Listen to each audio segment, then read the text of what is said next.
தயாரிப்பாளர் ஆர்யா, நாயகன் சந்தானம் அவர்கள்.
இயக்குனர் திரு பிரேமானந்த் அவர்கள். கேக்குதா? ஒரு குரல் ஒன்று சொல்லணும் இந்த இடத்துக்கு. முகநக நட்பது நட்பல்ல, நெஞ்சத்து அகநக நட்பது நட்பு. அந்த குரலுக்கு பொருத்தமாக ஒரு 2 பேர் செலக்ட் பண்ணணும்னு சொன்னால் அது ஆர்யா சாரும் சந்தானம் சாரும் தான். ஏன்னா அவங்களோட பாண்டிங் வந்து அப்படி ஒரு பாண்டிங்கு. எனக்கு இவ்வளோ பெரிய ப்ராஜெக்ட் கிடைச்சதுக்கு காரணமே அவங்களோட அந்த நட்பு தான். அப்போ நான் சந்தானம் சார்கிட்ட சொன்னேன், எனக்கு இவ்வளோ பெரிய ஆப்பர்ச்சுனிட்டி கொடுத்துருக்கீங்க முதலாளி, நான் கண்டிப்பாக இதை பயங்கர ஹார்ட் ஒர்க் பண்ணி இந்த படத்தை சக்ஸஸ் பண்ணி அந்த சக்ஸஸ் மீட்டில் உங்கள் 2 பேருக்கு ஒரு செலவு வைப்பேன் அப்படின்னு சொன்னேன். படமும் நான் கேட்ட மாதிரி எல்லாமே ப்ரொடக்ஷன் லெவலில் ஆர்யா சார் கொடுத்தாங்க. படம் நல்ல பெரிய பெரிய லொக்கேஷனு, க்ரூஸ் அது இதுன்னு போச்சு. ஷூட்டிங் நல்லபடியாக முடித்தோம். போஸ்ட் ப்ரொடக்ஷன் ஆரம்பிச்சுது. அது வரைக்கும் எனக்கு நண்பேண்டான் தான் குரல் கேட்டுட்டு இருந்தது. ரிலீஸ் டேட் ஃபிக்ஸ் ஆகி அந்த டெட்லைன் கிராஸ் பண்ணும் போது ஆர்யா சாருக்கும் சந்தானம் சாருக்கும் daily phone conversation, heat argument. அப்போ தான் சந்தானம் சார் எனக்கு ஃபோன் பண்ணி சொன்னார், நீ செலவு வைக்கலனா கூட பரவாயில்ல, எங்கள் ஃப்ரெண்ட்ஷிப்புக்கு உழ வச்சிடாத, ஆர்யா கேட்குற டைமில் அந்த அவுட்டை கொடுத்து தொலைடா அப்படின்னாரு. எப்படியோ கஷ்டப்பட்டு ஃபைனல் அவுட்டு சூப்பராக எடுத்து ஆர்யா சைட்டை கொடுத்தாச்சு. சார் கியூபுக்கு போயிடுச்சு சார். ஏன்னா இந்த படம் வந்து ஒரு யூஸ்வலான ஹாரர் மூவி கிடையாது. இதுக்குள்ளே ஒரு ஃபேண்டஸியான ஒரு வேர்ல்டு இருக்குது. இதோட போஸ்ட் ப்ரொடக்ஷன் ஒர்க் ரொம்ப டஃப்பு. ஆக்சுவலாக இதுக்கு பெரிய சப்போர்ட் பண்ணது விஎஃப்எக்ஸ் டீம், லார்வன் சரிகரசுதன் சாருக்கு இந்த இடத்துல தேங்க்ஸ் சொல்லிக்கிறேன். அப்புறம் அவங்க டீம் செல்வா, செந்தில், மகேந்தர், நிறைய பேர் இருக்காங்க அதில், சுந்தர், அதுக்கப்புறம் ரஞ்சித், இந்த மாதிரி நிறைய பேர் டே அண்ட் நைட் இந்த படத்துக்காக ஒர்க் பண்ணாங்க. மெயினாக என்னோட அசோசியேட் தனேஷ்க்கு இந்த இடத்துல மெயினாக தேங்க்ஸ் பண்ணிக்கிறேன். ஏன்னா அவன் சிங்கிள் ஆளாக இந்த படத்தோட போஸ்ட் ப்ரொடக்ஷன் ஒர்க் என் கூட இருந்து பயங்கர ஹார்ட் ஒர்க் பண்ணான். அப்புறம் எடிட்டர் சைடில் விக்கி. ஸோ இந்த மாதிரி நிறைய பேர் இந்த படத்துக்கு பயங்கர சப்போர்ட் பண்ணி பயங்கரமாக இந்த போஸ்ட் ப்ரொடக்ஷன் ஒர்க்கும் முடித்து இப்போ அவுட் கொடுத்துருக்கோம். படம் ரொம்ப சூப்பராக வந்திருக்கு. May 16th எல்லோரும் ஃபேமிலியோடு போய் பார்த்து இந்த படத்தை என்ஜாய் பண்ணணும். நான் மெயினாக இப்போ ஆர்யா சார்கிட்ட சொல்கிறேன், சார் நீங்கள் பெரிய டென்ஷன் எதுவும் எடுத்துக்காதீங்க. ஏன்னா இந்த படத்தை ப்ரெஸ் அண்டு மீடியா பீப்புள் கண்டிப்பாக நல்லபடியாக போய் மக்கள்கிட்ட சேர்த்துருவாங்கன்னு நான் நம்புகிறேன். ஏன்னா என்னோட போன படம் டிடி ரிட்டர்ன்ஸ் பிளாக் பஸ்டர் ஆகிறதுக்கு காரணமே ப்ரெஸ்ஸும் அந்த மீடியா பீப்புளும் தான். ஸோ பெரிய சப்போர்ட் பண்ணீங்க, அதே சப்போர்ட் இந்த படத்துக்கும் கிடைக்குன்றது நம்புகிறேன். Thank you so much. மெயின் இந்த படத்தில் நடித்த ஆர்டிஸ்ட்டை பற்றி ஒரு வார்த்தை சொல்லிடுறேன். 2 பெரிய லிஜெண்ட் டேரக்டர்ஸ் பண்ணியிருக்காங்க, Selvaraghavan sir and Gautham Menon sir. ரொம்ப சப்போர்ட்டிவாக எங்கள் ஸ்கிரிப்டுக்கு நாங்கள் என்ன சொல்கிறோமோ அதை பக்காவாக பண்ணி கொடுத்தாங்க. அதுக்கப்புறம் கஸ்தூரி மேடம், நிழல்குருவி சார், அப்புறம் எங்களோட ஹீரோயின் கீதிகா, யாஷிகா ஆனந்த், இவங்க எல்லாருக்கும் நான் ரொம்ப தேங்க் பண்ணுறேன். அப்புறம் எங்களோட காமெடியன்ஸ் மாரண்ணன், கிங்ஸ்லி, இன்னும் நிறைய பேர் இந்த படத்துக்காக ரொம்ப பெரிய லெவலில் ஒர்க் பண்ணியிருக்காங்க. அது இல்லாமல் டெக்னீஷியன்ஸ் தீபக் குமார், எங்களோட ரெகுலராக எங்களோட மூவிஸில் அவர் தான் கேமராமேனாக இருப்பார். இந்த படத்துக்கு அவரும் மிகப்பெரிய சப்போர்ட் பண்ணியிருக்காரு. ஆர்ட் டைரக்டர் மோகன், அப்புறம் editor Bharath, stunt master Silva, Hari Dinesh, இது மாதிரி எனக்கு நிறைய பெரிய பெரிய டெக்னீஷியன்ஸ் இந்த படத்துக்குள்ளே ஒர்க் பண்ணி இந்த படத்தை இன்னும் பெரிய லெவலில் கொண்டு வந்திருக்காங்க. May 16th கண்டிப்பாக குடும்பத்தோடையும் குழந்தைங்களோடையும் வந்து பார்த்து இந்த படத்தை என்ஜாய் பண்ணுங்கள். இது ஒரு சம்மர் ட்ரீட்டாக இருக்கும். இது டேர் டெவில் நெக்ஸ்ட் லெவல் சொல்கிறது, டெவில்ஸ் டபுள் நெக்ஸ்ட் லெவல் சொல்கிறத விட Santhanam sir next level, Santa's next level. கண்டிப்பாக பார்த்து என்ஜாய் பண்ணுங்கள். Thank you so much. நன்றி. அடுத்ததாக நடிகர் தயாரிப்பாளர் ஆர்யா. அதுக்கு முன் இந்த படத்தோட ப்ரெஸ் ஷோ வந்து டிடி நெக்ஸ்ட் லெவல் பண்ண மாதிரி ரிலீஸ்க்கு முதல் நாள் ஈவினிங் 15th ஈவினிங் இதே இடத்துல நடக்குது. முறைப்படி 20 நாளுக்கு முன்னாடி அனுமதி வாங்கி எல்லாமே ரெடி பண்ணியிருக்கோம். அனைவரும் கலந்திருந்து இந்த படத்துக்கு ஆதரவு கொடுக்கும்படி கேட்டுக்கொள்கிறோம். எல்லாருக்கும் வணக்கம். ரொம்ப சந்தோஷமாக இருக்கும் உங்களெல்லாம் இன்றைக்கி மீட் பண்ணுறது திரும்ப 1 வீக்குள்ளேயே. இந்த படம் வந்து ஆக்சுவலாக பிரேம் கதை சொன்னோன்னே எனக்கு லாஸ்ட் அவரோட டிடி ரிட்டர்ன்ஸ் வந்து ரொம்ப பிடிக்கும். ஏன்னா இட்ஸ் ஜஸ்ட் நாட் ஒரு மைண்ட்லெஸ் காமெடின்னு இருக்காது அந்த படம். ஆக்சுவலாக பார்த்தீங்கன்னா அதில் ஒரு நல்ல ஒரு ஸ்டோரி இருக்கும், அதுக்கான ரீசனிங் இருக்கும், அதுக்கான ஒரு ப்ளே இருக்கும், அதுக்கான ஒரு கேம் இருக்கும். ஸோ அது வந்து ரொம்ப இன்ட்ரெஸ்டிங்காக இருந்தது. அது அந்த ஸ்பேஸில் வந்து அந்த காமெடி வந்து ரொம்ப பியூட்டிஃபுல்லாக எக்ஸிக்யூட் பண்ணியிருப்பார். ஸோ அதே மாதிரி பிரேம் வந்து இந்த கான்செப்ட் சொன்னோடனே ரொம்ப இன்ட்ரெஸ்டிங்காக இருந்தது. ஒரு படத்துக்குள்ளேயே தியேட்டரில் உள்ளே போய் அந்த படத்துக்குள்ளே அந்த கேரக்டர்ஸ் வந்து அந்த படத்துக்குள்ளே டிரான்ஸ்போர்ட் ஆகிடுறானுங்க.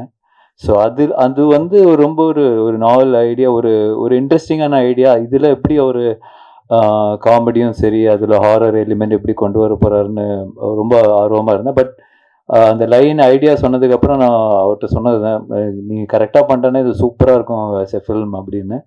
ஸோ கம்ப்ளீட்டாக பண்ணி முடித்த உடனே ரியலி லைக் இட். சந்தானம் சாரும் கேட்ட உடனே அவருக்கும் ரொம்ப பிடிச்சிருந்தது. So that's why beyond budget எல்லாமே வந்து அதெல்லாம் பார்க்காம இந்த படம் எடுத்தால், இந்த குவாலிட்டியில் எடுத்தால், இந்த லொக்கேஷன்ஸ் எல்லாம் யூஸ் பண்ணி எடுத்தால் மட்டும்தான் இதோட 100% ஒரு எக்ஸ்பீரியன்ஸ் பண்ண முடியும்னு அப்பயே முடிவு பண்ணிட்டோம். ஸோ கண்டிப்பாக சந்தானம் சாரோட அவரோட சப்போர்ட் இல்லாமல் இது பண்ணியிருக்க முடியாது. So I think full and full Santhanam வந்து இதில் வந்து ஆலோசிச்சு அவங்க பிரேம் கூட சேர்ந்து என்னெல்லாம் பெஸ்ட்டாக இதில் பண்ண முடியுமோ அவங்க 2 பேரும் சேர்ந்து பண்ணியிருக்காங்க. தட்ஸ் என்னோட இன்புட்லாம் ரொம்ப கம்மி தான். பட் தேர் எஃபர்ட் ஒரு லாஸ்ட் ஆல்மோஸ்ட் a year இந்த ப்ராஜெக்டில் தான் அவங்க 2 பேரும் ட்ராவல் ஆகிட்டு இருக்காங்க. ஸோ கண்டிப்பாக இந்த படம் நல்லா வந்து இருக்குன்னு எல்லோரும் நம்புகிறோம். ஸோ இந்த 16th ரிலீஸ் ஆகும்போது நீங்களும் பார்ப்பீங்க. So definitely very happy as a ப்ரொடியூசராக இந்த படம் ப்ரொடியூஸ் பண்ணியிருக்கேன்னு ரொம்ப ஹாப்பியாக இருக்கேன். அண்ட் கண்டிப்பாக அந்த ஹாப்பினஸ் வந்து இன்னும் அடுத்த லெவல் போகணும்னு நினைக்கிறேன். டெஃபினெட்லி இது மிகப்பெரிய சக்ஸஸ் ஆனால் இதோட நெக்ஸ்ட் லெவல் 2 கண்டிப்பாக சேர்ந்து பண்ணுவோம். So definitely so looking forward to it. Very positive about this project அதுதான் சொல்லுவேன். So thank you so much. நன்றி. அடுத்ததாக நாயகன் திரு சந்தானம் அவர்கள். எல்லாருக்கும் வணக்கம். நாங்கள் எங்கள் படத்தோடைய பிரச்சனை பற்றி பேசலாம் அப்படின்னு வந்தோம். அதுக்கு முன்னாடி நிக்கில் சார் அவருடைய பிரச்சனையை சொல்லிட்டாரு. 20 நாளுக்கு முன்னாடி நான் புக் பண்ணிட்டேன், நடுவில் 2-3 பேர் பூந்து குழப்புறானுங்க, நீங்கள்லாம் கண்டிப்பாக வந்துடணும். அதை எங்கள் முன்னாடி கன்ஃபார்ம் பண்ணுறாரு. 20 நாள் முன்னாடி நான் புக் பண்ணிட்டேன் தெரியுங்களா, அந்த 2 பேர் யாருன்னு உங்களுக்கும் தெரியும். ஸோ எங்கள் பிரச்சனையை விட அவர் பிரச்சனை தான் பெருசாக. ஸோ கண்டிப்பாக வாங்க, நீங்கள் 2 நாள் கழிச்சு அந்த 15th ஈவினிங் நான் டெஃபினட்டாக என்ஜாய் பண்ணுவீங்க ஒரு 2 மணி நேரம். இந்த படம் வந்து ரொம்ப ஸ்பெஷலாக இருக்கும். என்னென்னா என்னுடைய படங்கள் நான் வந்து காமெடினா பண்ணும்பொழுது ஆர்யா எனக்கு ஃபோன் பண்ணி, எப்பயுமே நாங்கள் ரெகுலராக பேசிக்கிட்டே இருப்போம். ஆர்யா வந்துட்டு, ஏன் மச்சான் நீ காமெடி பண்ணும்போது ஒரு ஜாலியாக இருப்ப, பயங்கரமாக நல்லா பண்ணுவே, ஏன் இப்போ ஹீரோவானதுக்கப்புறம் பயங்கர அந்த ஃப்ளோ இல்லையே அப்படின்னு கேட்டான். இல்லை மச்சான், நிறைய கமிட்மெண்ட்டு, நிறைய விஷயங்கள், இந்த படம் பண்ணுறது, அடுத்த படத்துக்கு ஒன்று இது பண்ணுறது, இதுக்கு நடுவில் யாராவது ஒருத்தங்க அட்வான்ஸ் எடுத்துகிட்டு வந்துடுறாங்க, அந்த கதை கூட சரியாக கேட்க முடியாமல் டக்குன்னு ஏதோ ஒரு கமிட்மெண்ட் ஆயிரும் அப்படின்னு. அப்போ ஆர்யா சொன்னது, இந்த படத்தில் நீ ஃபுல்லாக க்ரியேட்டிவிட்டியில் இறங்கி வேலை செய், உன்னோட பிரச்சனை எல்லாத்தையும் நான் பார்த்துக்கிறேன், உன்னோட ப்ராப்ளம் எல்லாத்தையும் நான் சால்வ் பண்ணுறேன், நீ ஒன்லி வேலை செய்ய வேண்டியது இந்த 1 year இந்த படம் மட்டும்தான் அப்படின்னா, அது எனக்கு ஒரு மிகப்பெரிய ஒரு பலமாக இருந்தது. ஸோ நீங்கள் இந்த படத்தில் மறுபடியும் ஒரு நல்ல ஒரு கதை, திரைக்கதை, காமெடி, என்னுடைய ஆக்டிங், இது எல்லாமே வந்துட்டு நிச்சயமாக உங்களை வந்துட்டு திருப்திப்படுத்தும் நான் நம்புகிறேன். May 16 தியேட்டரில் போய் பாருங்கள். அதே மாதிரி ஆனந்தை நான் சொல்லுவேன், தமிழ் உலகின் கிறிஸ்டோஃபர் நோலன் அப்படின்னு சொல்லுவேன். ஏன்னா ஆனந்த் பண்ணுற கதை வந்துட்டு ஒரு லைனில் இருக்கவே இருக்காது. ஹாரர் ஜானர்னா ஹாரருக்குள்ளவே இருக்காது. டிடி ரிட்டர்ன்ஸ் நீங்கள் பார்த்தீங்கன்னா ஏற்கனவே நான் சொன்னேன் அந்த மாதிரி அதில் வந்து கேம் இருக்கும், அதில் ஒரு காசு காணாமல் போயிடும், அதில் ஒரு த்ரில்லர் இருக்கும், அதுக்கப்புறம் பார்த்தீங்கன்னா ஹாரருக்குள்ள ஒரு அட்வென்ச்சர் இருக்கும். ஸோ இப்படி எல்லா லேயரையுமே வச்சு ஆனால் ரொம்ப அழகாக ரொம்ப ஈஸியாக பண்ணுவான். அந்த அளவுக்கு கொஞ்சம் நல்ல நாலேஜ் உள்ள ஒரு ஆள் ஆனந்த். ஸோ இந்த படமும் அது மாதிரி தான். இந்த கதையாக சொன்னால் யாருக்குமே புரியாது, என்னாலே புரிஞ்சிக்கவே முடியல. ஆனால் அதை ஒரு ஃப்ளோ பண்ணி ஒரு ஸ்க்ரீன் பிளேவாக பண்ணி ஒரு படம் அவுட்புட் காட்டும் போது தான் ரொம்ப நல்லா இருந்துச்சு. நல்ல காமெடியாக இருக்குது. டெஃபினட்டாக நீங்கள் எல்லாரும் சிரித்து பயங்கரமாக என்ஜாய் பண்ணுவீங்க. பட் நான் இங்கே என்னதான் நாங்கள் கூவி படத்தை விற்றாலும் நீங்கள் பார்த்துட்டு சொல்கிறதா ரிசல்ட்டு. நீங்கள் தேட்டரில் பாருங்கள், ஃபேமிலியோடு பாருங்கள், குழந்தைங்க எல்லாரையும் கூப்பிட்டு போய் பாருங்கள், டெஃபினட்டாக என்ஜாய் பண்ணுவீங்க. கண்டிப்பாக நம்ம May 15th ஈவினிங் இங்கே ப்ரிவியூவில் மீட் பண்ணுவோம். தேங்க்யூ. நன்றி தேங்க்யூ. ஏதாவது இந்த படத்தில் எங்களை மாதிரி யூடியூப் ரிவ்யூவர்ஸை சாட்டையால் அடிக்கிறீங்களா, சப்போர்ட் பண்ணுறீங்களா? அது ரெண்டுமே இருக்குது. அதாவது வந்துட்டு ரெண்டு பேருக்குமே ஈக்குவலாக தான் ஆனந்த் பண்ணியிருக்காங்க. ஆக்சுவலாக வந்துட்டு ஒரு ரிவ்யூவர்னா எப்படி இருக்கணும் அப்படின்றதும் இந்த படத்தில் இருக்குது. அதே மாதிரி ஆஸ் எ ஒரு ப்ரொடியூசர் டிரெக்டர்னா அவங்க எப்படி இருக்கணும் அப்படின்றதும் இதில் இருக்குது. ரெண்டுமே இருக்குது இதில். கண்டிப்பாக ஒரு பட்சமாக இந்த படம் இருக்கவே இருக்காது. டைரக்டர் சார், கொஞ்சம் கூட மனசாட்சியே இல்லாம ஜோதிகா சூர்யா பாட்டை வந்து எப்படி டைரக்டர் யாஷிகா ஆனந்த் வச்சு எடுத்தீங்க? எங்க மேடம் இருக்கீங்க? இல்ல மேம், அவங்க யார் தெரியும்ல, பத்திரிகை உலகின் நயன்தாரா. Hello ma'am. மேம், இது வந்து ஜிவிஎம் சார் ஆல்ரெடி இன்டர்வியூவில் சொல்லியிருக்காங்க. எங்களுக்கு எங்கள் படத்தோட ப்ரீ ரிலீஸ் ஃபங்க்ஷன் முன்னாடி அவர் வேற ஒரு இன்டர்வியூவில் கூட சொல்லியிருக்காங்க. ஆக்சுவலாக அவர் ரொம்ப என்ஜாய் பண்ணி பண்ணார். இது வந்து ஸ்க்ரீன் பிளேக்குள்ளே ஒரு சீக்வன்ஸ். இது ஆக்சுவலாக இது வெறும் காமெடிக்காக மட்டும் எடுக்கல, இது ஸ்க்ரீன் பிளேவாகவே இது தேவைப்படுது. ஸோ நாங்களே கொஞ்சம் ஹெசிடேட் பண்ணி தான் சார்கிட்ட கேட்டோம். பட் அவர் ரொம்ப ஸ்போர்ட்டிவாக இது பண்ணி தான் அவன் நல்லா இருக்கு இது அப்படின்னு சொல்லி பண்ணார். நீங்கள் தேட்டரில் பாருங்கள், பார்த்தீங்கன்னா உங்களுக்கு எதுக்காக பண்ணுன்றது ரிவீல் ஆகும் கண்டிப்பாக. Sir congratulations.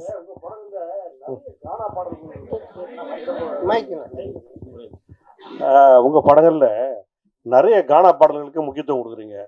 அதுக்கு என்ன காரணம்? அதுக்கு இந்த ஹீரோக்களில் நீங்கள் ஹீரோவாக ஆயிட்டீங்க, அந்த மாதிரி இந்த இன்ட்ரோடக்ஷன் சாங்ஸு அந்த மாதிரிலாம் நீங்கள் இம்பார்ட்டன்ஸ் கொடுக்காம மெயினாக கானா பாடலுக்கு முக்கியத்துவம் கொடுக்கறதுக்கு என்ன காரணம்? இல்லை தம்பி டைரக்டரும் அதுக்கு ஒரு முக்கிய காரணம். இவர் வந்து ராயபுரம், ஆனால் சொந்த ஒரு திருநெல்வேலி. அதனால பைல்வான் ரங்கநாதன் நடிக்க வச்சிருக்கான் படத்தில், அவங்க ஊருக்காரங்க அப்படின்னு சொல்லிட்டு. ஸோ அது மாதிரி அவங்க ராயபுரம். ஸோ இதுக்கு முன்னாடி நான் பண்ண கானா படம் பார்த்தீங்கன்னா ஜான்சன், அவன் வந்துட்டு வியாசார்பாடி. ஸோ இவங்க எல்லாருமே இன்புட்ஸ் கொடுக்கறதா, என்னோட இன்புட்ஸ்னு கிடையாது. ஸோ அவங்க என்ன சொல்றாங்களோ அதை நம்ம கேட்டு பண்றது தானே. அந்த பாரிஸ் அதுதான் அதோட ஃபுல்லா கானா படம். ஆமா, அந்த டைரக்டர் வந்துட்டு வியாசார்பாடி. ஸோ இவர் ராயபுரம். இன்னும் நான் வந்துட்டு இது மின்ட்டு தாண்டவே இல்லை. சந்தானம் சார் ஒரு நிமிஷம். மணி சார், எப்போதுமே எல்லாருமே நிறைய வசூல் வரணும், திருப்பதியில போய் வந்து நம்ம வந்து சாமி கும்பிடணும் அப்படிம்பாங்க. இந்த படத்துல நீங்க திருப்பதி கோவிந்தாவை கிண்டல் பண்ணிருக்கீங்கன்னு சேலத்துல வந்து நிறைய வக்கீல்கள் வந்து புகார் கொடுத்துருக்காங்க. அந்த கோவிந்தா பாட்டு வந்து உண்மையிலேயே கடவுளை கிண்டல் பண்ணிருக்குதா? அவங்களுக்கு என்ன பதில்? அதானே, இல்லை அது வந்து கிண்டல் கிடையாது. அதாவது நிறைய பேர் நிறைய விஷயங்கள் சொல்லுவாங்க, ஓகேங்களா. இப்போ பார்க்குறவங்க எல்லாரும் அவங்களோட சஜஷன் சொல்லுவாங்க, இது சரியில்லை, அது மாற்றணும், இது பண்ணணுன்ட்டு. பட் அது எல்லாத்தையும் நம்ம எடுத்துக்க முடியாது, அப்படி வாழவும் முடியாது. கோர்ட் என்ன சொல்லுது, அப்புறம் சென்சார் சர்டிஃபிகேட், அவங்க சில ரூல்ஸ் அண்ட் ரெகுலேஷன்ஸ் வச்சுருக்காங்க. அவங்க சொல்கிறது மட்டும்தான் தமிழ் சினிமாவில் பண்ண முடியும். ஒரு கோர்ட் சொல்கிறதா நம்ம செய்ய முடியும். போகிறவங்க வரவங்க சொல்கிறதெல்லாம் நம்ம கேட்டு எதுவும் செய்ய முடியாது. ஆமாம், சென்சாரில் வந்து அவங்க பார்த்துட்டு என்ன கரெக்ஷனாக சொல்லியிருக்காங்க, அதையும் நாங்கள் பண்ணியிருக்கோம். ஸோ அதனால் கரெக்டான ஒரு விஷயம்னா அது ஒன்று சட்டம் கோர்ட், இல்லைன்னா சினிமாவுக்கு சென்சார். இதை தவிர ஒரு போகிறவங்க வரவங்கலாம் சொல்கிறாங்க, நம்ம என்ன பண்ண முடியும், அது அவங்களோட கருத்து. சந்தானம். ஆமாம், அதில் நீங்கள் இப்போ பார்த்தீங்க அந்த பாட்டில் வந்துட்டு அந்த பாட்டு வரும், நடுவில் இவரோட கேரக்டரை பற்றி வரும். ஆனால் இதுக்கும் அந்த பாட்டுக்கும் சம்மந்தம் இருக்காது. இப்போ நம்ம பெருமாளை பற்றியோ இல்லை கோவிந்தாவை பற்றியோ நம்ம கிண்டலாக பண்ணி தான் சொல்லலாம். அது எனக்கு வந்து நான் வந்து திருப்பதிக்கு போய் ரிலீஸ், இப்போ இந்த ரிலீஸ் பண்ணி கூட நாங்கள் போகிறோம். நாங்கள் வந்து வருஷம் எல்லா படத்துக்குமே நான் ஆனந்தம் கீழே இருந்து மேலே நடந்தே போவோம். இப்போ இந்த தடவையும் போகிறோம். நான் பெருமாளுடைய பக்தர், எனக்கு பெருமாள் ரிலீஸ் பண்ணி நான் போய் வேண்டிப்பேன். அவருடைய பாட்டு ஃபஸ்ட்டு வரணுன்றது என்னுடைய ஒரு ஆசையாக இருந்துச்சு. அதை தான் நம்ம வச்சுருக்கோமே தவிர. ரெண்டாவது உங்களுக்கு தெரியும், நான் வந்துட்டு கடவுள் நம்பிக்கை உடையவன். இன்னைக்கு டிஷர்ட் கரு போட்டுக்கிறவங்க கேட்குறீங்களா? ஸோ அதனால் நான் வந்து கடவுளை கிண்டல் பண்ணியோ கடவுள் இது பண்ணலாம் இது பண்ணவே மாட்டாது, உங்கள் எல்லாருக்குமே தெரிஞ்ச விஷயம். அதனால் அது வந்து என்னுடைய மன திருப்திக்காக வச்சது, அதுவும் சரியான முறையில் இருக்குது. சந்தானம் சார், நீங்கள் தமிழ் படைப்பாளி, பாட்டாளி, நல்ல தமிழ் பேர் வச்சிருக்கலாமே. இதுக்கான ஆக்சுவலாக வந்துட்டு இது தில்லுக்கு துட்டு 1லேருந்து ஆரம்பித்த சீக்வல்னு இது. தில்லுக்கு துட்டு 1, தில்லுக்கு துட்டு 2, அதுக்கப்புறம் டிடி ரிட்டர்ன்ஸ். ஸோ இப்படி எல்லாமே அதில் வந்ததுனால அதனுடைய சாயல் இருந்தால் ஈஸியாக ஆடியன்ஸ் கொஞ்சம் ரீச் ஆகும் அப்படின்றதுக்காக தானே தவிர, இல்லைன்னா நீங்கள் சொன்ன மாதிரி இப்போ நம்ம நல்ல ஒரு தமிழ் பேர் இதுக்கப்புறம் வைக்கலாங்க. சந்தானம் சார் இங்க சொல்லுங்க. இப்போ ஒரு வாரமா வந்து எல்லையில் வந்து பதற்றம் இருக்கு, எதிர்பாராத பல நிகழ்வுகள் நடந்திருக்கு. இந்த நிகழ்வுகளால சில படங்கள் ரிலீஸ் ஆன படங்களை வந்து நிறுத்திட்டு புஷ் டேட்ஸ் ஆல்சோ பலர் வந்து ரிலீஸ் பண்ணலான்றத வந்து புஷ் பண்றதுக்கான முயற்சி எடுத்திருக்காங்க. உங்களுக்கு அந்த மாதிரி ஏதாவது அன்சர்டனிட்டிஸ் இருந்ததா? போன வாரம் ஏதாவது மாற்றுதல் பிளான் பண்ணியிருந்தீங்களா? என்ன? ஆமா, நிச்சயமா இருந்துச்சு. அது நான் ப்ரொடியூசர் ஆர்யாட்டையும் நான் வந்து டிஸ்கஸ் பண்ணோம், ஆர்யாவும் பேசிகிட்டு இருந்தாங்க. ஆனால் அதுக்கப்புறம் அது நல்ல முறையில் கடவுள் அருளால் சுமூகமாக அது இப்போ முடிஞ்சு ட்ரம்ப் அந்த ஒரு ட்வீட் பண்ணதுக்கு அப்புறமா அவர் சொன்னதுக்கு அப்புறமா இப்போ சால்வ் ஆனதுனால சரி ஓகே அகைன் நம்ம வந்துட்டு ப்ரொசீட் பண்ணலாம் அப்படின்ற ஸ்டெப் தான் எடுத்திருக்கோம். மேபி பதட்டமாக இருக்குது, இன்னும் மோசமாக போயிட்டு இருக்குன்னா நிச்சயமாக நாங்களும் அதை இது எல்லாத்தையுமே ஸ்டாப் பண்ணலான்னு அவர்கிட்டே சொன்னோம். நிக்கில் முருகன்கிட்டே நாங்கள் என்ன சொன்னோம்னா, இல்லை சார் நம்ம ப்ரெஸ் இதெல்லாம் ஸ்டாப் பண்ணிடலாமா இன்னும். அப்புறம் மார்னிங் அந்த ஒரு நியூஸ் பார்த்துட்டு தான் அதுக்கப்புறம் சரி நம்ம ப்ரொசீட் பண்ணலான்னு பண்ணோம். சார் ஒரு நிமிஷம் கார்த்தி ஒரு நிமிஷம். அவங்க கேட்டுட்டு இருக்காங்க, அது பதில் சொல்லி முடியட்டும், அப்புறம் நீங்க கேளுங்க. மைக் வாங்கிட்டு கேளுங்க, கொஞ்சம் வெயிட் பண்ணுங்க கார்த்தி. இல்ல அவங்க கேட்டுட்டு இருக்காங்க, இல்ல ஒரு நிமிஷம். அவங்க மைக்ல கேளுங்கன்ற அவங்களை கேட்க வேணாம்னு சொல்ல. ஒரு நிமிஷம் பால, கேட்க வேணாம்னு சொல்லல. அவங்க வந்து வீடியோ ரெக்கார்ட் பண்ணுன்றாங்க, அதுக்குதான் மைக் ஒருத்தர் கொடுத்தது. பந்திக்கு முந்திக்கணும்னு நீங்க தான் ஃபர்ஸ்ட் மைக் வாங்குனீங்க. இப்ப மைக் அவங்க கேட்க போறாங்க, அவங்க கேட்டு முடிச்சு கேட்க போறாங்க. உங்க ஒரு நிமிஷம், அப்ப மைக் கேளுங்க, மைக் வாங்கிட்டு கேளுங்க. அப்ப மைக் வாங்கிட்டு கேளுங்க. நீங்க என்ன கேளுங்க, அவங்களுக்கு கேட்க கூடாது, என்ன கேட்கணும். நீங்க என்ன கேளுங்க, மைக் என்ன கேளுங்க, நான் கொடுக்குறேன் உங்களுக்கு. கேளுங்க. இல்ல கேளுங்க, கேட்க வேணாம்னு சொல்லவே இல்லையே. மைக்க வாங்கிட்டு கேளுங்கன்ற அவ்வளவுதான்.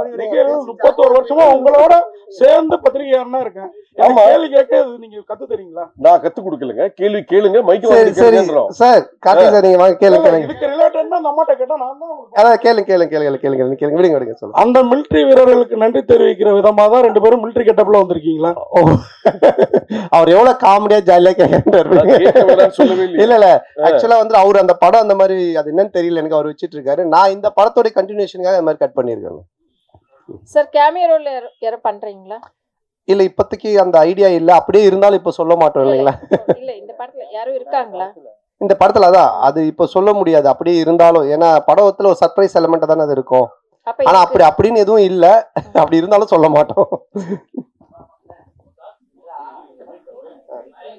டைரக்டர் சார், டைரக்டர் சார் இன்னொரு மைக் கொடுமா. போஸ்டர்ல ஹீரோயினையும் கஸ்தூரி மேடத்தையும் காணாம, என்ன காரணம்? இன்னைக்கு இது நிறைய போஸ்டர் டிசைன்ஸ் பண்ணோம் சார். ஸோ இதுல இன்னைக்கு 15th வந்துடும் சார் கஸ்தூரி மேடம் போஸ்டர். அவரு பிரச்சனை அவருக்கு. டைரக்டர் சந்தானம் சார், இந்த படத்துல வந்து பாத்தீங்கன்னா போற போக்குல நெல்சன் சாரியும் கலாச்சிட்டாரு, அப்படியே காக்கா அந்த இது சீனியும் எடுத்திருக்கீங்க. ஸோ இது ரெண்டுமே ஒத்துக்கிட்டாங்களா? அதே போல இந்த படம் முடிஞ்ச உடனே சந்தானம் சார் இந்த படத்துக்கு ரிவ்யூ பண்ணுவாரா? கண்டிப்பா, அவரே படத்துல ரிவ்யூ வருதானே. இது யாரையும் கலாச்சி பண்ணல, இது ஒரு ஃபேண்டசி வேர்ல்டுக்குள்ள ஒரு கிங்ஸ்லியாவே இருக்காரு. ஸோ அதை சொல்றதுக்கு ஒரே ஒரு பாயிண்ட் அவர் டைரக்டர் நெல்சன் தான். ஸோ அதனால தான் அதை மாதிரி ஒரு டைலாக் பண்ணோம். இல்லை அதுலயே சொல்லியிருப்பாரு, டேய் நீ நெல்சன் படத்தை ப்ராடக்டரா, நெல்சன் ஒரே மாதிரி கொண்டு போவாரா, நீ ஏன்டா மாத்துற அப்படின்ற மாதிரி ஒரு இதை போட்டிருப்பாரு. அதனால தான் கேட்டோம். நெல்சன் எதுவும் இது அப்ஜெக்ஷன் தெரிவிக்கலையா? இல்ல இப்போ என்னன்னா ஒரு டைரக்டருக்குன்னு ஒரு ஸ்டைல் இருக்கு ஓகேங்களா. இப்போ வந்துட்டு இவர் படம்னா இந்த மாதிரி இருக்கும் அப்படின்ட்டு. ஸோ ஆனந்த் படம் அப்படின்னாலே நிறைய கொஞ்சம் கிண்டல், அந்த ஒரு சட்டையர் அண்ட் ஸ்பூஃப் இருக்கும். சில படத்தோடைய ரெஃபரன்ஸை வச்சு அவர் கிண்டல் அடிப்பார். அப்புறம் சில பேரோட கேரக்டர்ஸ் வச்சு பண்ணுவார். ஆனால் அது எல்லாமே ஒரு ஃப்ரெண்ட்ஷிப்பில் எல்லாரும் தெரிஞ்சவங்க, அவங்கக்கிட்ட எந்த ஒரு பாதிப்பும் வராதுன்னு தெரிகிறது மட்டும்தான் பண்ணுவோம். இல்லைன்னா அது பண்ணுறது கிடையாது சார். இப்போ நாங்கள் ஜாலியாக பேசிப்போம், ஆனால் இவர்கிட்ட பேசினா அது செட் ஆகாதுன்னா அதை நாங்கள் அவங்கள தொட மாட்டோம் சார். இப்போ நீங்கள் பார்க்கிங் காசு கோவிந்தா, டிக்கெட் காசு கோவிந்தான்னு சொல்லிட்டு ஒரு விஷயம் சொல்கிறீங்க. லேட்டஸ்ட்டாக ஒரு 2 மாதத்துக்கு முன்னாடி பார்த்தீங்கன்னா தேட்டரை விட்டு வெளியே வரும்போது பார்க்கிங் காசு வேஸ்ட்டு, பாப்கார்ன் காசு வேஸ்ட்டுன்னு சொல்லியிருக்கீங்க. எந்த படத்தை மென்ஷன் பண்ணி சொல்லியிருக்கீங்களா?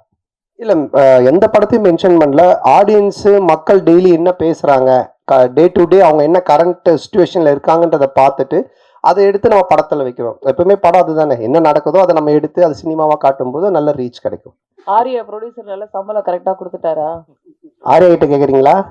சந்தானம் சார் சம்பளம் கேட்டது கொடுத்துட்டாரா? நான் கேட்டதை விட அதிகமாகவே கொடுத்துட்டாரு. அதாவது வந்துட்டு என்ன சொல்றது, அதான் நான் சொன்னேன் இல்லைங்களா, நாட் ஓன்லி இந்த படத்தோடைய சம்பளம்ன்றது இல்லாமல் என்னுடைய என்ன உனக்கு தேவை, எங்கேயும் போய் டக்குன்னு ஒரு அட்வான்ஸ் எடுத்துட்டு வராங்கன்னு சொல்லிட்டு கை நீட்டாத, எங்கேயும் வாங்காத, நீ வந்து 1 year ஃப்ரீயாக வேலை செய்யினாங்க. அதான் நான் சொன்னேன், வீட்டை விட இடிச்சாங்க, புது வீடே இப்போ கட்டியிருக்கேன், எல்லாம் காரணம் ஆர்யா பவன் தான். சார் இந்த படத்துல ஆனால் சந்தான இந்த படத்தில் பார்த்தீங்கன்னா கவுண்டமணி சார் தான் ஒரு படங்கள்லாம் பார்த்தீங்கன்னா பேர் வைப்பார், கொயகா கச்ச மூஞ்சி, அனில் மூஞ்சி, அந்த மாதிரிலாம். ஸோ நீங்கள் வந்து நிறைய பேருக்கு இப்போ இந்த படத்துலேயே பார்த்தீங்கன்னா கெளுத்தி, கெண்டை, குறவை மீன் அந்த மாதிரிலாம் வச்சுருக்கீங்க. ஸோ இது எப்படி உங்களுக்கு மாட்டுதா ஜிலேபி மூஞ்சிலாம் வந்து? இல்லையே, நான் இதில் யாருக்கும் பேர் வைக்கலையே. பாட்டு எழுதும்போது அந்த கெளுத்தி என்ன அது அவருடைய பேரே கெளுத்தி தான், ஒரிஜினல் நேமே கெளுத்தி, ஒரிஜினல் பேரே கெளுத்தி தான். எனக்கு கெளுத்தி இல்லை, நாங்கள் வைக்கல, அவங்க ஒரிஜினல் பேரே அதுதான். சார் உங்களுக்கு சூர்யா ஜோதிகா பாட்டு எடுக்கும்போது கௌதம் மேனன் வந்து என்ன சொன்னாருன்னா, அவர் படத்தையே ரீக்ரியேட் பண்ணியிருக்காரு. அதுவும் நீங்க தான் சொல்லணும், கிண்டல் பண்ணி நீங்க ரொம்ப எடுத்துருக்க மாதிரி எடுத்துருக்கு. அது யாஷிகா ஆனந்த் கூட ஸ்லோ மோஷன்ல கூட விட்டு அவர் ஒத்துக்கிட்டாரா இப்படி? இல்லை, நான் இப்போ அதான் நான் சொல்றேன், இப்போ நீங்க பாக்குறது ஒரு ட்ரெய்லர் இந்த டீசர்லாம் என்னன்னா உங்களுக்கு படத்தை பார்க்கக்கூடிய ஒரு ஆர்வத்தை தூண்டுறதுக்காக நாங்க துண்டா கட் பண்ணி வைப்போம்.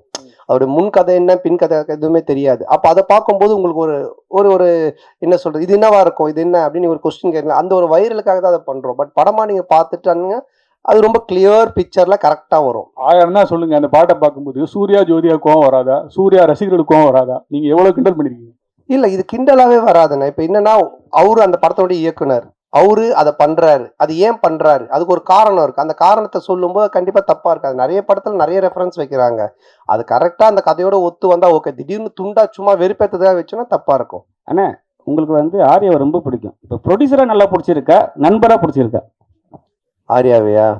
இல்லை, ரெண்டுமே தான். ஏன்னா நண்பனாக இருந்ததுனால தான் அந்த ப்ரொடியூசராக மாதிரி.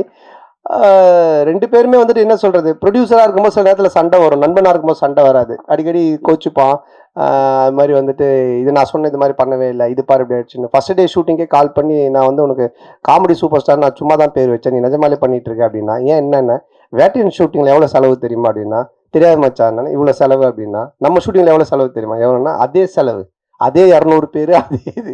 நான் உனக்கு காமெடி சூப்பர் ஸ்டார் பேர் வச்சா சூப்பர் ஸ்டாருக்கு இவ்வளோ நீ செலவு பண்ணுவியா அப்படின்னு சொல்லி கோச்சிக்கிட்டான். அப்புறம் நான் சொன்னேன், இல்லை மச்சா இது மாதிரி இதெல்லாம் தேவைப்படுது அப்படின்னு. அதுக்கப்புறமா ரொம்ப சண்டே ஆயிடுச்சேன், டக்குனு என்ன பண்ணுவேன்னா ஒரு 2 நாள் ஈஷாக்கு போயிடுவேன். உடனே ஃபோன் அடிப்பான், அங்கே அடிச்சிட்டு இல்லை சத்குருட்ட காசு வாங்கி கொடு அப்படின்வான். ஏய் அவர்கிட்ட எப்போ காசு வாங்கி தர முடியும், நீ அங்கே தானே போகிற, எனக்கு காசு வாங்கி கொடுத்துட்டு போ, அவர் பேர் போட்டு ப்ரொடியூசர் அப்படின்வான். சரி மச்சா வந்து. ஸோ ப்ரொடியூசர் அது மாதிரி இடி சண்டை வரும், நண்பனாக இருக்கும்போது எதுவுமே இருக்காது, ஃபுல்லாக ஜாலியாக. ஆமாம், கொஞ்சம் அடிக்கடி நடக்கும். சார் போன மேடையில் அவங்கள கடவுளாக பார்த்து காலில் விழுந்தாரு கூல் சுரேஷ், இந்த படத்தில் இருக்கிறாரா? காணும்.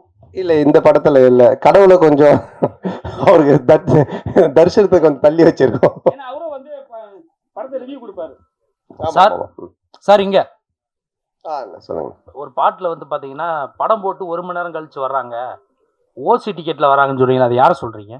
இல்லை, இப்போ நிறைய பேர் வந்துட்டு பார்த்தீங்கன்னா பப்ளிக்ல வந்துட்டு இஷ்யூ பண்ணுறாங்க, ஏதோ ஒரு டிக்கெட்ஸ் கொடுக்குறாங்க, இல்லை ஃபேன் ஷோ போடுறாங்களா, ஏதோ ஒன்று பண்ணுறாங்கன்னு வச்சுக்கலாம். அதில் கும்பலில் சில பேர் வராங்க, வந்துட்டு அவங்கெல்லாம் சில விஷயங்கள்லாம் பேசுகிறாங்க, அது வந்துட்டு நாளைக்கு பார்த்தீங்கன்னா வைரல் ஆகுது. அது நிறைய என்ன சொல்கிறது ரிவ்யூஸ் ஷோஸில் நீங்கள் பார்த்தீங்கன்னா இருக்கும். ஸோ இப்போ இதை வந்துட்டு வைரலாக நிறைய பேர் பேசுகிறாங்க, கமெண்ட்ஸில் சொல்கிறாங்க, இவன் ஓசி டிக்கெட்டில் வந்தவன்பா, இவன் பார் லேட் அண்ட் டாச், இதெல்லாம் வந்து கமெண்ட்ஸில் வர்றது. அது எல்லாத்தையும் எடுத்து தான் அந்த லிரிக்கெல்லாம் கெளுத்தி எழுதுனது. ஸோ எழுதும்போது எனக்கு நல்லா இருந்துச்சு, நாங்கள் கேட்டோம், இதெல்லாம் லைவ்ல இருக்குன்னா சரி ஓகே பண்ணிட்டோம். நீங்க இந்த படத்துல எப்படி ஓசி டிக்கெட் வாங்கி படம் பாக்குறீங்களா இல்ல தியேட்டர்ல போய் வாங்கி படம் பாக்குறீங்களா? நான் கொஞ்சம் ஓசி டிக்கெட் தான், ஏன்னா ரிவ்யூ பண்றோம் இல்லைங்களா, அப்போ ரிவ்யூ பண்ணும்போது எங்களுக்கு ஒரு ஷோ போடுவாங்க, அப்போ போவோம், அதனால தான் என்ன வச்சு அதை கலாச்சி பண்ணியிருக்காங்க. ஆனால் சந்தானே இந்த வருஷம் பார்த்தீங்கன்னா உங்களுக்கு அதிகமாக உங்கள் நட்பு சைடில் வந்து இழப்புகள், 2 இழப்புகள், சேஷ் அண்ணன், இன்னொன்று ஆண்டனி. ஸோ இந்த படத்தில் சேஷ் இருந்தால் எப்படி இருந்திருக்கும்? ஏன்னா இப்போ இல்லை. ஸோ ஒருவேளை சேஷுக்கான ஏதாவது சீக்வன்ஸ் ஏதாவது வச்சுருந்தீங்களா? அது இல்லாமல் டிடின்ற இதுக்கு வழக்கம் போயிட்டுருக்கு. இல்லை இருக்கு, அதாவது வந்து எங்கள் டீம் எல்லாருக்குமே தான் நாங்கள் எழுதுவோம், அதில் இருந்துச்சு. ஆனால் பட் காலத்தின் இது அவர் இல்லை. பட் எல்லாருக்குமே எங்கள் டீமில் எல்லாருமே வச்சு தான் எழுதுவோம். அந்த நான் இப்போ கம்ஃபர்ட் ஜோனுன்னு ஒரு சில ஹீரோஸ் இருக்காங்க, அதே டேரக்டர் அதே டீமோட. இந்த ஹீரோஸ்க்கு வந்துன்னா அவங்களோட டீம் பண்ணால் கரெக்டாக இருக்கும். இதை நீங்கள் எப்படி பார்க்குறீங்க? உங்களுக்கு இதே மாதிரியா ஃபஸ்ட்டு பார்ட் 1, இப்போ 2, இதுக்கு அப்புறம் 3 பண்ண போறேன்னு சொன்னீங்க. ஸோ இதை தாண்டி நீங்க சந்தானமா ஒரு ஆக்டரா, இப்பவுமே ஆக்டரா, இதை தாண்டி ஒரு லெவலுக்கு வர வாய்ப்பு இருக்கா? இல்லை சார், இப்போ என்னென்னா படம் பார்த்தீங்கன்னா ஃபஸ்ட்டு மாதிரிலாம் ஒரு படம் பண்ணோம் டக்குன்னு இன்னொரு கதை அப்படின்லாம் கிடையாது. ஏன்னா இன்னைக்கு ஓப்பன் மீடியாவாகி போச்சு. ஓடிடி பிளாட்ஃபார்ம் வந்தோடனே ஹாலிவுட் படத்துலேருந்து எல்லா படங்களுமே ஆடியன்ஸ் எல்லாத்தையுமே பார்க்குறாங்க. ஸோ ஒரு டைரக்டரோட ட்ராவல் பண்ணி ஒன்று சிங்க் ஆகி ஒன்று வந்து செட் ஆகிறதுக்கு மினிமம் ஒரு 2-3 படம் ஆகுது. அதனால தான் டக்கு டக்குன்னு மாற்றி போக முடியல. ஏன்னா என்னோட சிங்க் அவருக்கு தெரியணும், அவரோட சிங்க் எனக்கு தெரியணும். அதுக்காக தான் அந்த மாதிரி ட்ராவல் பண்ணுறமே தவிர மற்றபடி. சந்தானம் சார் இங்கே தான் திரும்பி ரைட் ஹியர். உங்களுடைய நட்பு வந்து சிம்புவோட வந்து எல்லாருக்கும் தெரிஞ்ச விஷயம். அண்ட் அவர் வந்து ஒரு ரிக்வெஸ்ட் வச்சிருக்காரு உங்ககிட்ட, நீங்க மறுபடியும் காமெடியனாகவும் படம் வந்து நடிக்கணும் அப்படின்ட்டு. அந்த ரிக்வெஸ்ட்டை எவ்வளவு தூரத்துக்கு நீங்க எடுத்துக்கிட்டு இருக்கீங்க? இனிமேல் சந்தானம் காமெடியானவும் அடிக்கடி படத்துல பார்க்க முடியுமா? ஏன்னா உங்களுக்குன்னு ஒரு ஃபேன் பேஸ் இருக்கு. அந்த ஃபேன் பேஸ் நீங்க மறுபடியும் காமெடியன் ரோல்ஸும் பண்ணணும்னு எதிர்பார்க்குறாங்க. இல்லை அதுதான், இப்போ காமெடி ரோல்னா நீங்கள் ஃபஸ்ட்டு பார்த்த சந்தானத்தை பார்க்க முடியாது. நிச்சயமாக அந்த மாதிரி ஒரு சந்தானம் இருக்காது. ஏன்னா அது இப்போவே ஆடியன்ஸுக்கு டிவியில் நிறைய ஷோஸில் நிறைய ஆதித்யா சேனல் சிரிப்புலாம் பார்த்துட்டாங்க. நீங்களும் யூடியூப்பில் நிறைய பார்த்துருக்கீங்க. ஸோ புதுசாக ஒன்று பண்ணணும், அது எப்படி டிசைன் பண்ணி பண்ணணுன்றதை நானும் யோசிச்சுக்கிட்டு இருக்கேன். அண்டு எல்லா படத்துலையும் என்னால் பண்ணுவேனான்னு எனக்கு தெரியல. ஏன்னா எனக்கு ஆல்ரெடி கமிட் ஆகி ஹீரோவாக பண்ணக்கூடிய அட்வான்ஸ் கொடுத்து ஒரு 3-4 பேர் ஆல்ரெடி வெயிட்டிங்கில் இருக்காங்க. ஸோ அதுவும் நான் பண்ணணும். இப்போ அதுவே நான் ஒரு படத்தை திருப்பியும் அவங்களுக்கு ரிட்டர்ன் பண்ணிட்டு தான் எஸ்டிஆருக்காக அதை பண்ணுறேன். அவருக்கு அதை என்ன மாதிரி பண்ண முடியுன்றதை நான் இப்போ டிசைன் பண்ணிட்டு இருக்கோம். அதுக்கப்புறம் ஆர்யாவோட ஒரு கமிட்மெண்ட் இருக்குது. நான் வடக்குப்பட்டி ராமசாமிலே சொன்ன ஆர்யாவோட நான் பண்ணோம் அப்படின்ட்டு. ஸோ அந்த கமிட்மெண்ட்டும் போயிட்டு இருக்கு. ஸோ அதுக்கும் பேசிட்டு இருந்தோம். பட் இவன் எப்போ பண்ணுவான்னு தெரியல. இவங்கிட்ட அப்படின்னா ஆர்யா கியூபுக்கே 1 வீக் ஆச்சு தான் அனுப்புனா அப்படின்னு சொன்னேன். ஸோ ஆனந்தம் ஒரு லைன் ஒன்று எழுதி இருக்கான் எங்கள் 2 பேரை வச்சு. அதில் ஒரு கேரக்டர் ஒன்று பண்ணலான் இருக்கோம். ஸோ பண்ணுவேன் கண்டிப்பாக. ஆனால் நிறைய பண்ணுவேனான்னு தெரியாது. பழச பண்ண மாட்டேன் நிச்சயமா. ஆனால் இந்த கொஸ்டினோட தொடர்ச்சி தான் இது. சிம்பு சார் சொன்னார், தமிழ் சினிமாவில் காமெடி நடிகர்கள் குறைஞ்சிட்டாங்க, காமெடியும் கம்மியாயிடுச்சுன்னு சொல்கிறாங்க. அது எப்படி நீங்கள் பார்க்குறீங்க? அவர் சொன்னதுக்கு என்ன வந்து பார்க்குறீங்க, நான் எப்படி சொல்ல? ஏன்னா அவர் உங்களுக்கு தான் சொன்னார், நீங்களா வந்து ஆக்டர் ஆகி போயிட்டீங்க, ஹீரோ ஆகி போயிட்டீங்க, ஸோ வந்து தமிழ் சினிமாவில் காமெடி கம்மியாயிடுச்சுன்னு சொன்னார். இல்லை என்கிட்ட அவர் பர்சனலாக சொல்ல பப்ளிக்காக எல்லார்கிட்டையும் சொன்னார். அப்போ நீங்கள் நடிக்க வாங்கன்னு கூப்பிட்டா நான் அதுக்கு எஸ்ன்னு சொன்னேன். அதை நான் எப்படி சொல்ல முடியும்? ஆரியா சார், சார்பட்டா பயங்கர ஹிட், பிளாக் பஸ்டர், செகண்டும் வரப்போகுதுன்றாங்க. அதில் நீங்கள் இருக்கீங்களா? இல்லை அடுத்த படத்துக்கு ப்ரொடியூசராக களத்தில் இறங்க போகிறீங்களா சந்தானம் சார் வச்சு? இல்லை, இப்போ சார்பட்டா வந்து ஆகஸ்ட்லேருந்து ஷூட்டிங், இப்போ பார்ட் 2. இப்போ வந்து வேட்டுவோம் ரஞ்சித் சார் அந்த படம் ஷூட்டிங் போயிட்டுருக்கு.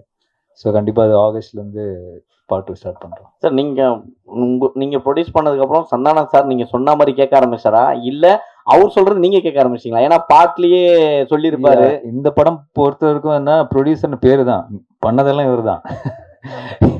ஏன்னா அதான் சொன்னல, ஃபர்ஸ்ட் டே ஷூட்டிங் போய் அந்த செலவு லிஸ்ட் எடுத்து பார்த்தேன். டேய், உண்மையான கப்பலில் ஷூட் பண்ணாலும் இவ்வளோ செலவாகுதுடா அப்படின்னு சொன்னேன்.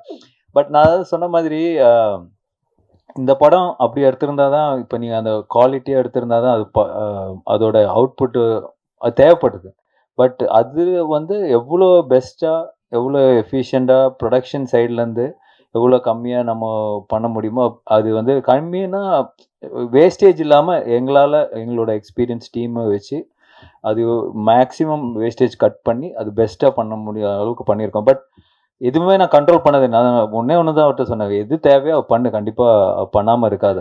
ஸோ அப்படி தான் இது பண்ணது. பட் ஃபுல்லாக பண்ணது அவர் தான்.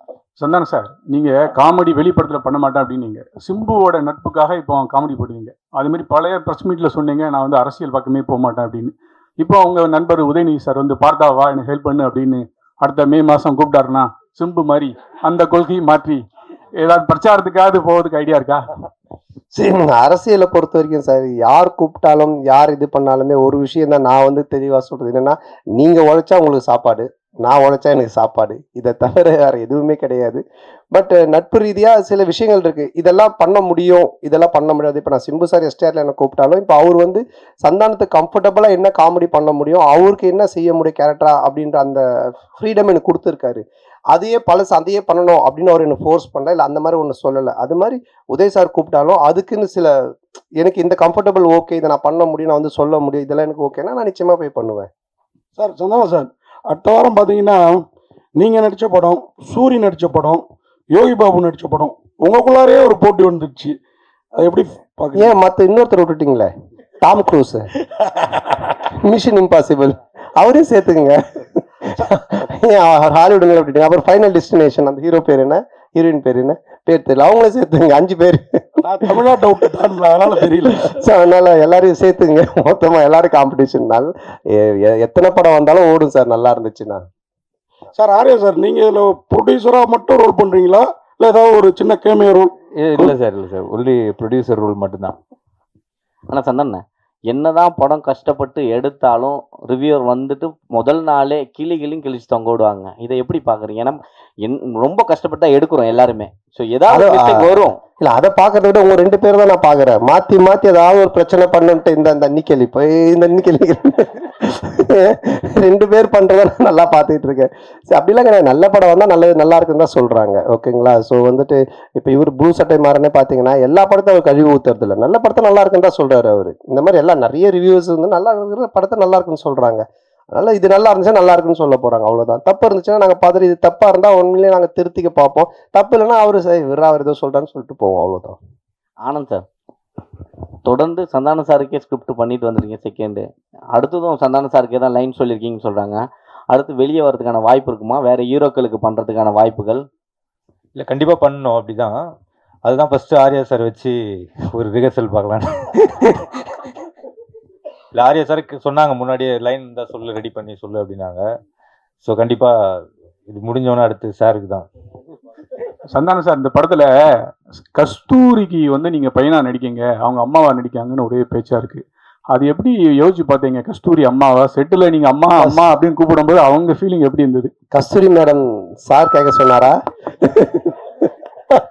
நான் கேட்டால் வந்து ஏதாவது சொல்கிறாங்க, நீ கேளு.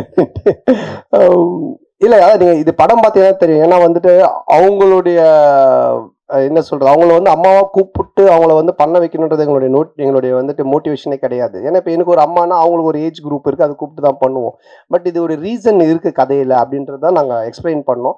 அதை கேட்டுட்டு அவங்களுக்கு ரொம்ப பிடிச்சி போச்சு. ஸோ அதனால தான் அவங்க அதை பண்ணாங்க. நீங்கள் படம் பார்க்கும்போது நீங்கள் கண்டிப்பாக கஸ்தூரி மேடமோட ஃபேனாக தான் இருப்பீங்க. அதனால் வந்துட்டு நிச்சயமாக அவங்கள 2 தடவை பார்ப்பீங்க. டேரக்டர் சார், அது மாதிரி அன்னைக்கு சந்தானம் சார் அந்த ஆடியோ ரிலீஸில் பேசுகிறப்போ அவருக்கு புக் காமெடி இருக்குது, முட்டராஜனுக்கு எலி காமெடி இருக்குது. சந்தானம் சாருக்கு என்னெல்லாம் காமெடி இருக்குது படத்தில்? சந்தானம் சார் தான் இந்த காமெடியோட ஃப்ளோவே டேக் ஓவர் பண்ணுறவர். டோட்டலாக உங்களுக்கு ஓப்பனிங் படம் ஆரம்பித்ததுலேருந்து இந்த படத்தில் தான் சொன்னேன், ஓஜி சாண்டா ரிட்டர்ன்ஸ்ன்ற மாதிரி. ஏன்னா ஓவரால் இந்த படத்தையே கேரி ஓவர் பண்ணுறது சந்தானம் சார் தான். அவரோட ஸ்க்ரீன் ப்ரெசன்ஸ்லேருந்து அவரோட லுக்கு, அவரோட பாடி லாங்குவேஜ் ரொம்ப ஃப்ரெஷ்ஷாக இருக்கும். உங்களுக்கு பார்க்கும் போது ஆடியன்ஸ்க்கும் சரி, எனக்கு அதான் எப்பயுமே சொல்லுவேன், எனக்கு ரொம்ப பிடிச்சது பார்த்தா காட்டுப்பூச்சி அந்த மாதிரி கேரக்டர்ஸ் பண்ணணுன்னு. ஸோ அதை பிரேக் பண்ணுவோம் இந்த கிசா 47. கண்டிப்பாக என்ஜாய் பண்ணுவீங்க.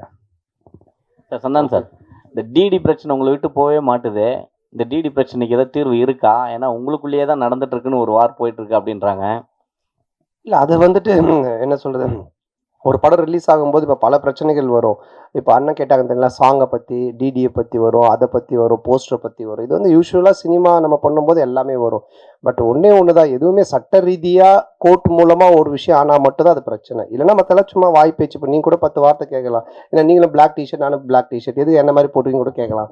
பார்த்தீங்களா, கைட்டிட்டு வெறும் உடம்புடைய போக முடியும் நீங்கள் வீட்டுக்கு. ஸோ அந்த மாதிரி தான் அது. சட்ட ரீதியாக என்னவோ அதுக்கு பதில் தான் ஆன்சர் சொல்ல முடியும். வேற ஏதாவது கொஸ்டின்? அனைவருக்கும் நன்றி, வணக்கம். நன்றி, ரொம்ப நன்றி. படத்தை வந்து பாருங்க, தொடர்ந்து சப்போர்ட் பண்ணியிருக்கீங்க. இந்த படத்தையும் கொஞ்சம் சப்போர்ட் ஆஃப் பண்ணிட்டீங்களா இருக்கா? இதெல்லாம் கொஞ்சம் படத்தை சப்போர்ட் பண்ணுங்க. நன்றி, தேங்க்யூ.